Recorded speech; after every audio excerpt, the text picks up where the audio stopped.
जायकवाडी धरणात आता 97% इतका जबरदस्त पाणीसाठा तयार झाला। यामुळे धरणातून पाण्याचा विसर्ग सुरू झालाय। प्रशासनाने गोदाकाठच्या गावांना सतर्कतेच्या सूचना दिल्या आहेत।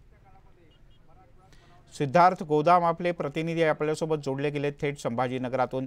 सिद्धार्थ, पावसाळ्याच्या पहिल्या 20-22 दिवसानंतर असं वाटत होतं की जायकवाडी भरणार का नाही, पण आता मराठवाड्याचं हे प्रचंड मोठं असं जायकवाडी धरण भरलंय तुडुंब।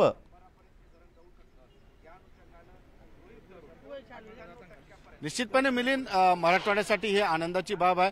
जसं तुम्ही म्हटलंय, सुरुवातीला वाटलं होतं की हे धरण भरेल की नाही भरेल, मात्र मागच्या महिन्याभरात जवळपास 97% पाणी झालेलं आहे। आणि आज आनंदाची बात ही आहे की या धरणातून पाण्याचा विसर्ग होतोय। आता एक दार उघडलेलं नेमकं जवळपास 6 दार जे आहेत, 2 दार उघडलेले आहेत, एक कोपऱ्यातलं दारही उघडलेले, असे 6 दार या ठिकाणी उघडले जाणार आहेत।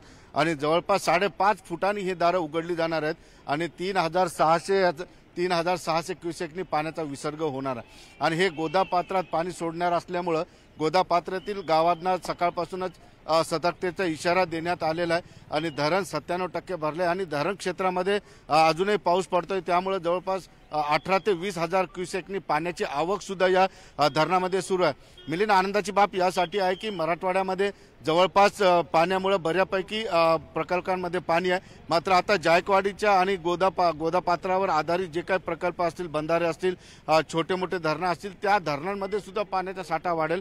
कारण हे आज जरी दारं उघडले असतील, 3000 क्युसेकने पाण्याचा विसर्ग असला तरी 1-2 दिवसामध्ये हा विसर्ग वाढू शकतो, कारण पाण्याचा इनफ्लो जास्त वाढला तर आउटफ्लो सुद्धा वाढवावा लागेल आहे। आणि निश्चितपणे मराठवाड्यासाठी आता येणाऱ्या 2 वर्ष तरी कमीत कमी पिण्याच्या पाण्याची असेल किंवा शेतीच्या पाण्याची चिंता मिटलेली आहे। पावसाळा आणखी काही दिवस बाकी आहे आणि पाण्याची आवक सुद्धा सुरू आहे, त्यामुळे हे पाणी सोडलं जरी असलं तरी मराठवाड्यातील इतर प्रकल्पामध्ये जाईल आणि धरण हे कायम भरण्यासाठी पाण्याचा फ्लो सुद्धा सुरू आहे। त्यामुळे मराठवाड्यामध्ये चिंतेचं काही वातावरण आता दिसत नाही आहे। मिलिंद, ठीक आहे सिद्धार्थ, खरंच मराठवाड्याची तहान भागेल। आणि गेल्या वेळेला जशी पंचायत झाली होती, गाईगुरांना पाणी कुठून आणायचं अशी एक चिंता शेतकऱ्यांना सतावत होती, पिण्याच्या पाण्याचाही प्रश्न होता, हे प्रश्न यावेळेला भेडसावणार नाहीत अशी अपेक्षा व्यक्त करूयात। सिद्धार्थ, धन्यवाद या सगळ्या माहितीबद्दल।